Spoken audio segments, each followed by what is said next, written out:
Impérial salutations, ici Cypher, et aujourd'hui, j'ai l'honneur de dérouler le tapis rouge pour la toute première vidéo sur Bleach de la chaîne, et pour la première, j'ai décidé de ramener un sujet qui fait sacrément débat au sein de la communauté Bleach. Qui est le plus chaud entre Yamamoto et Aizen, et qui aurait gagné si Aizen n'avait pas créé la rancard Wonderwise pour cancel le Zanpakuto de Yamamoto. Pour commencer en bonne et due forme, on va d'abord prendre les deux personnages indépendamment et observer leurs capacités respectives. Aizen est l'un des 13 capitaines du Gotei 13, ce qui le reconnaît immédiatement comme un Shinigami extrêmement puissant. Ce capitaine révèle une partie de sa puissance durant l'arc Rancard, et je dis bien une partie, car à ce jour, nous ne connaissons toujours pas l'étendue complète du pouvoir de son Zanpakuto, n'ayant jamais eu l'honneur de voir son Bankai. Pour éviter les spéculations, je ne prendrai donc pas cela en compte. Dans l'arc Rancard, Aizen possède le Hogyoku, un artefact qui lui permet de dominer l'Espada et même le roi du Uekomondo, qu'il soumet sans grande difficulté. Sous sa première forme, Aizen montre une vitesse et une force impressionnantes. Lorsqu'il s'échappe de la Soul Society, il met en échec de nombreux Shinigami et arrête une attaque en Bankai d'Ichigo d'un seul doigt. Rappelons qu'Ichigo sous cette forme a surpassé Byakuya, l'un des capitaines les plus puissants et respectés du Seireitei. Cet acte prouve qu'Aizen est bien plus fort qu'un Byakuya et figure donc parmi les capitaines les plus puissants, probablement dans le top 3, et ce, même sans le Hogyoku. Une fois le Hogyoku en sa possession, Aizen accède à une autre dimension de puissance. Mais avant de nous intéresser aux capacités offertes par cet étrange artefact, examinons d'abord ses compétences en tant que Shinigami.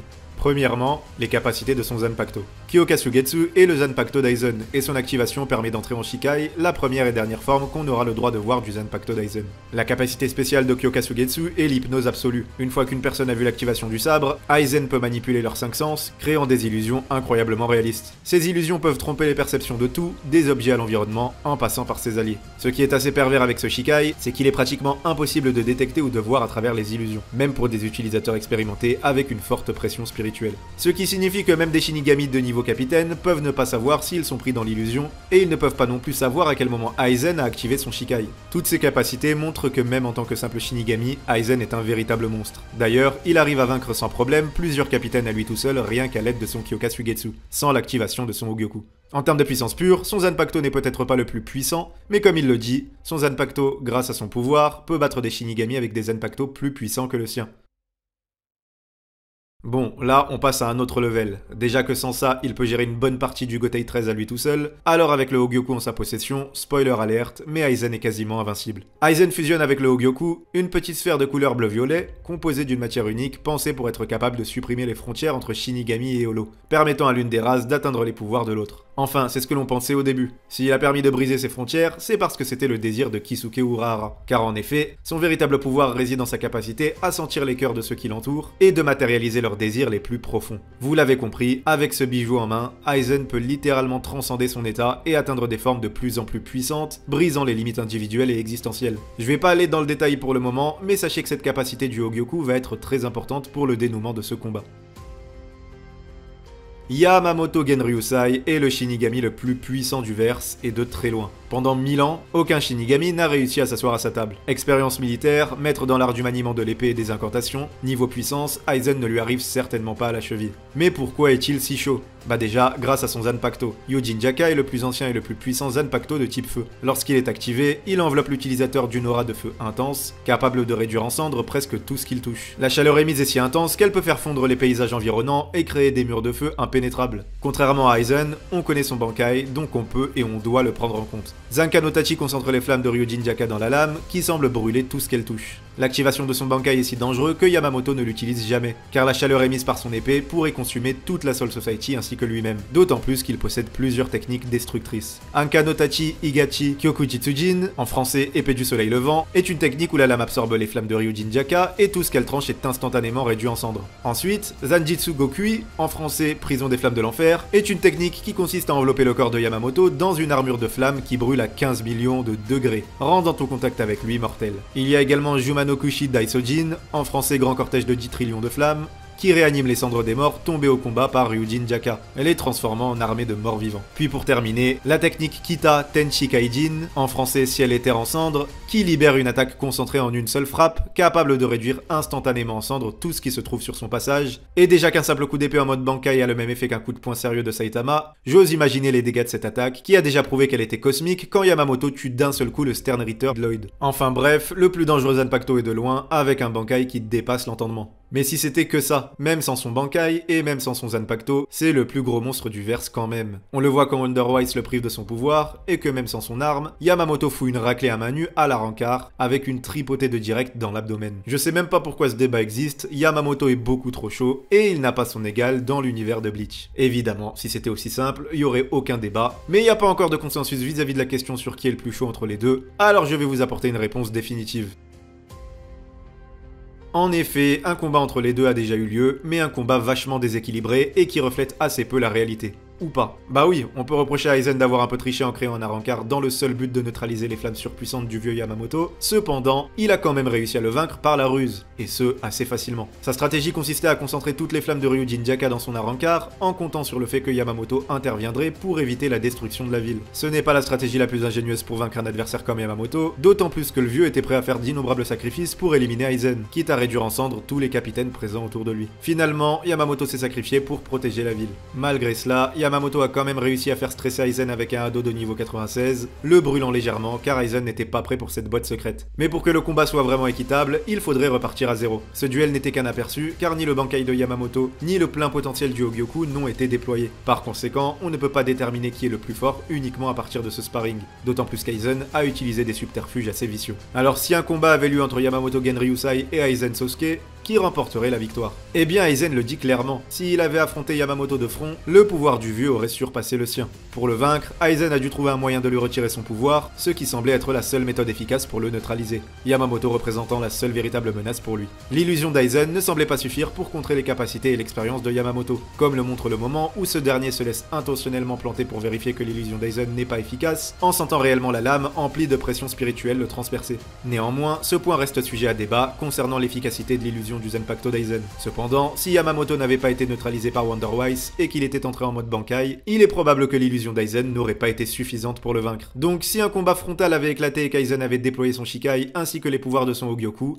lui permettant de transcender les Holos et les Shinigami, comme lorsqu'Ishin le pousse dans ses retranchements et que Yamamoto avait déployé son Bankai, je pense qu'Aizen aurait été rapidement réduit en cendres. Un combat pourrait commencer avec une chorégraphie de danse et d'attaque, mais il suffirait que le sabre de Yamamoto touche une seule fois Aizen pour le détruire complètement. Honnêtement, je pense qu'Aizen, sous sa première forme du Hogyoku, pourrait rivaliser avec Yamamoto en termes de combat à l'épée, et possiblement en termes de vitesse et de Hado, car tous deux maîtrisent le Hado et le Shumpo à un très haut niveau. Cependant, Yamamoto sous sa forme Bankai prendrait rapidement le dessus. Faut le voir contre le Stenritter, il est beaucoup trop rapide. À partir de ces informations, et en considérant les différentes formes, la première forme d'Aizen sans l'activation du Hogyoku serait pulvérisée. Sa forme chrysalide pourrait être plus utile, compte tenu de son agilité, de sa rapidité et de sa force, qui semble avoir décuplé, comme on le voit lorsqu'il affronte Uroichi, Ishin et Urahara simultanément. Sa capacité à encaisser les coups semble elle aussi avoir augmenté. L'issue du combat ne serait pas immédiate, et on pourrait penser que même en Bankai, Yamamoto ne pourrait pas toucher Aizen instantanément. Cependant, la vitesse serait le seul atout d'Aizen, car il suffirait que Yamamoto le touche une seule fois pour en finir.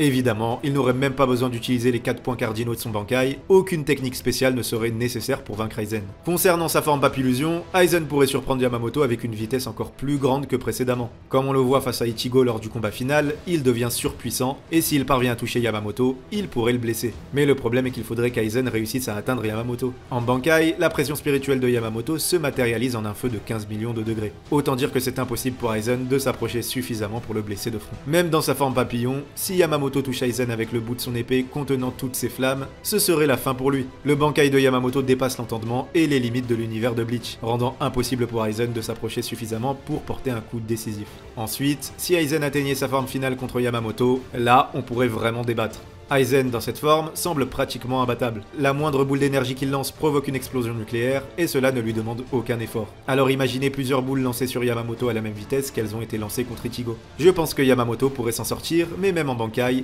il va falloir qu'il soit extrêmement rapide et vigilant pour les éviter. Ichigo en forme d'Angai en a pris une, et même sous cette forme où il paraissait invincible, son bras a subi de sérieux dégâts. C'est d'ailleurs suite à cela qu'Ichigo a déclenché son ultime Getsuga. J'avoue que j'aurais aimé voir le combat entre les deux durer un peu plus longtemps, mais même si Ichigo avait été supérieur, cette forme d'Aizen ne l'aurait pas laissé indifférent. Dans cette forme, Aizen est tellement puissant qu'il ne semble plus avoir besoin de Hado. Yamamoto pourrait réellement combattre contre lui presque d'égal à égal, mais encore une fois, si la pointe de son épée touche Aizen, même dans cette forme, je vois mal Aizen survivre. Il s'est fait pulvériser par le Mugetsu d'Ichigo, alors imaginez ce qui se passerait s'il recevait le Tenchi Kaijin du Bankai de Yamamoto. Donc ouais, Yamamoto remporterait son combat contre Aizen dans un premier temps. Évidemment, c'est pas terminé, faut suivre. Je vous ai dit au début que le Hogyoku allait être capital, et c'est lui qui va nous permettre de déterminer déterminer le vainqueur de ce combat. Parce que oui, sans aucun doute, Yamamoto pourrait réduire en cendres la forme de Shinigami Daizen, probablement aussi celle qui a transcendé le Shinigami, et peut-être même celle d'après.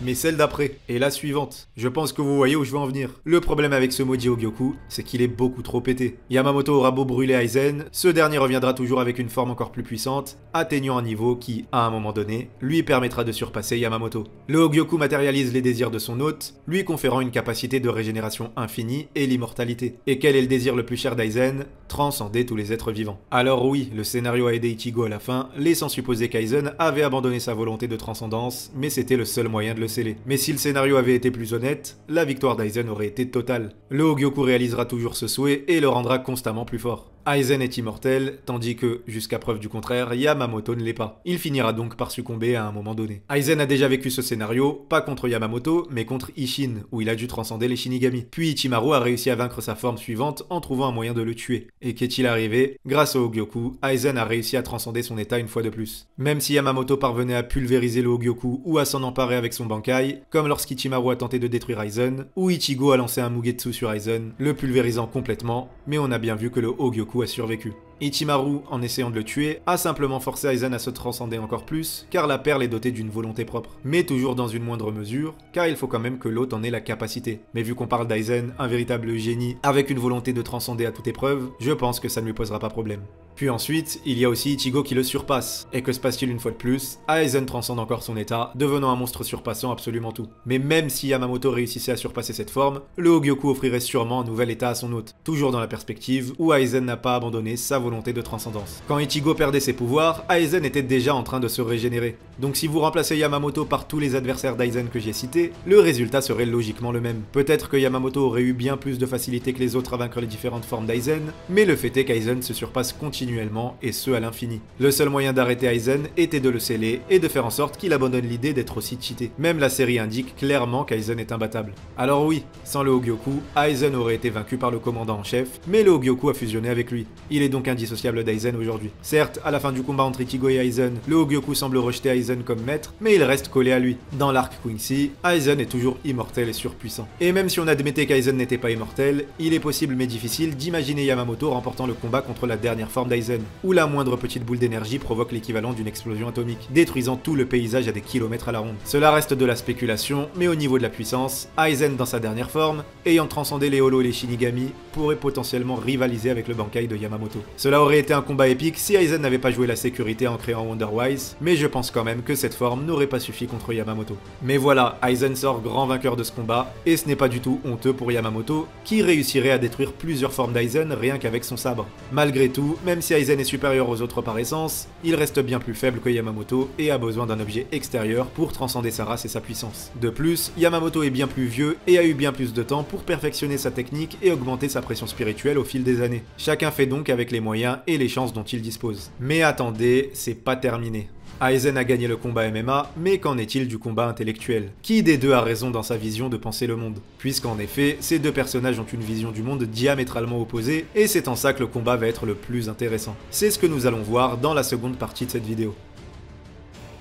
Le combat idéologique entre Genryusai Shigekuni Yamamoto et Aizen Sosuke est une confrontation symbolique qui va au-delà des simples batailles physiques, mettant en lumière deux visions fondamentalement opposées de la Soul Society et du rôle des Shinigami. Yamamoto incarne l'ordre, la tradition et la stabilité. En tant que capitaine commandant du Gotei 13, il est le gardien des traditions millénaires de la Soul Society. Yamamoto croit fermement en la nécessité de maintenir les structures et les hiérarchies établies pour assurer la stabilité et la paix. Pour lui, la loyauté envers la Soul Society et le devoir des Shinigami de protéger les âmes et de maintenir l'équilibre entre les mondes sont des principes sacrés. Il est convaincu que les règles et les traditions sont essentielles pour préserver l'harmonie et éviter le chaos. Toute tentative de changement radical est perçue comme une menace potentielle pouvant déstabiliser cet équilibre fragile. On l'a bien vu lorsqu'à chaque fois, des ennemis avec des visions opposées surgissaient. En revanche, Aizen représente la révolution, le changement et la recherche du pouvoir absolu. Il méprise les traditions rigides et les hiérarchies de la Soul Society, qu'il considère comme des entraves à l'évolution et au progrès. Aizen est motivé par une quête incessante de vérité et de pouvoir, cherchant à transcender les limites imposées par la Soul Society pour atteindre une forme de pouvoir ultime. Il estime que le système actuel est corrompu et stagnant, et que seul un changement radical peut libérer les Shinigami de leur chaîne d'ignorance, et leur permettre de réaliser leur véritable potentiel. Aizen croit que la destruction des anciennes structures est nécessaire pour construire un nouvel ordre, plus juste selon sa vision et plus puissant. Yamamoto est l'incarnation du conservatisme. Il croit donc fermement à la nécessité nécessité de maintenir le système actuel, y compris le rôle du roi spirituel. Ce roi, bien que n'intervenant jamais directement, est perçu comme un pilier essentiel à la stabilité et à l'équilibre de la Soul Society. Pour Yamamoto, la préservation de cet équilibre est primordiale, même si cela signifie maintenir des structures rigides et figées. Il voit dans ces traditions et hiérarchies une garantie de paix et de continuité, empêchant le chaos de s'installer. On n'a pas vraiment eu d'informations sur le sujet, mais on peut en déduire que Yamamoto est en phase avec le système puisqu'il n'a jamais tenté quoi que ce soit pour destituer le roi et qu'il protège avec véhémence tout ce système. Sa vision impériale ne doit pas être bousculée, et c'est en cela qu'il est diamétralement opposé à Aizen. Aizen, lui, se dresse contre cette vision conservatrice. Il voit dans le système actuel de la Soul Society un frein à toute forme d'évolution et de progrès. À ses yeux, le roi spirituel n'est qu'une figure symbolique, inutile et désuète, servant uniquement à maintenir un ordre stagnant. Pour Aizen, la destruction du statu quo est nécessaire pour briser les chaînes de l'immobilisme et libérer un futur plus dynamique et évolutif.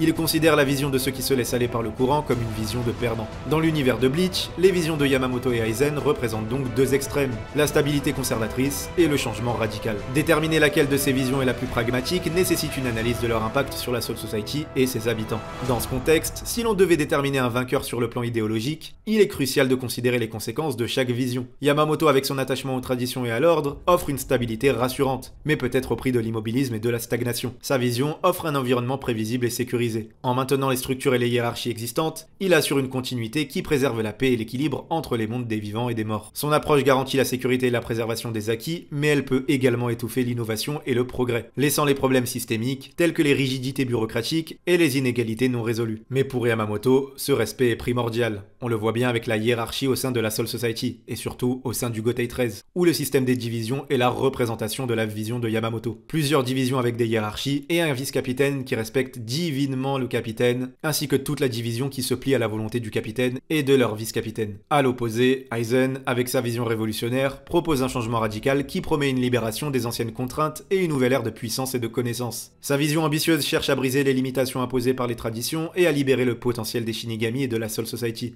En rejetant le roi spirituel et les structures établies, Aizen promet une évolution dynamique et la possibilité de progrès significatif. Cependant, cette quête de pouvoir absolu est dangereusement proche de la tyrannie. Le changement radical qu'il propose comporte des risques importants. Sa quête de pouvoir peut plonger la Soul Society dans des périodes d'instabilité et de conflits violents, engendrant un chaos destructeur avant d'atteindre un nouvel équilibre. Dans le contexte complexe de la Soul Society, où la sécurité des âmes et l'équilibre entre les mondes sont primordiaux, la vision de Yamamoto apparaît plus pragmatique à court terme. Sa préservation de la stabilité et de la sécurité est essentielle pour maintenir les fonctions vitales de la Soul Society, comme la régulation des âmes et la défense contre les holos. Bien que cette approche puisse sembler conservatrice, elle garantit la continuité des opérations et évite le chaos immédiat. Le problème avec la vision d'Aizen, c'est qu'elle est bien gentille, mais on a trop peu d'informations sur ce qu'il propose à la place du système de la Soul Society. Est-ce qu'il veut totalement la remplacer ou la réformer? Ses expériences sur les holos et les Shinigami nous donnent des indices sur sa vision d'une Soul Society supérieure, qui serait évolutive et basée sur la puissance, mais teintée d'un autoritarisme qui pourrait être assez effrayant pour les races que son ordre considérerait comme inférieures.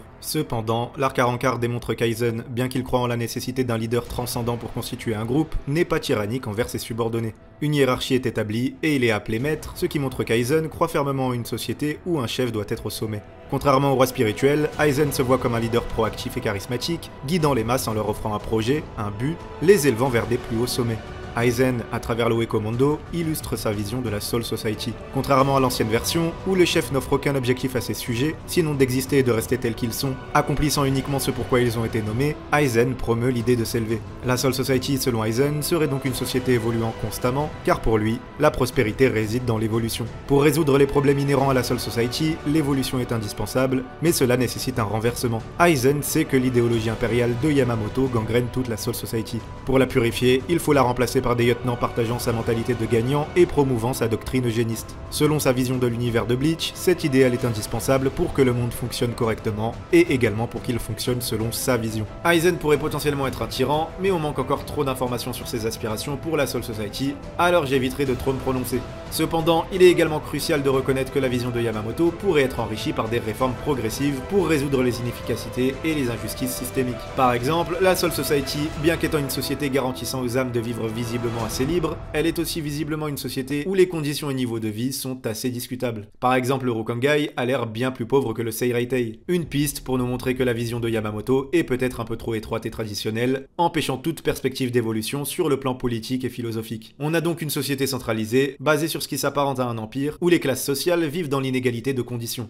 Un bon siècle des Lumières serait quand même le bienvenu dans la Soul Society. Et ce siècle des Lumières, peut-être qu'en fin de compte, il pourrait venir d'Aizen. En effet, la vision d'Aizen reste quand même bien plus intéressante que les positions inamovibles de Yamamoto, qui semble se satisfaire du système en place. Je soutiendrai donc malgré tout la vision d'Aizen, car j'ai l'impression qu'en des millénaires, la situation ne change pas, et il a fallu qu'un simple humain avec ses valeurs humaines vienne perturber l'ordre et les règles de la Soul Society lors d'un combat contre Byakuya pour qu'elle change un tant soit peu, et que les mentalités commencent à évoluer. J'ai donc plus envie de croire en un nouveau projet, alors peut-être que les moyens d'Aizen semblent bien trop extrêmes pour faire bouger son environnement, mais à côté de la vision traditionnelle rigide et archaïque de Yamamoto, n'importe quel projet de société paraîtrait intrigant et novateur.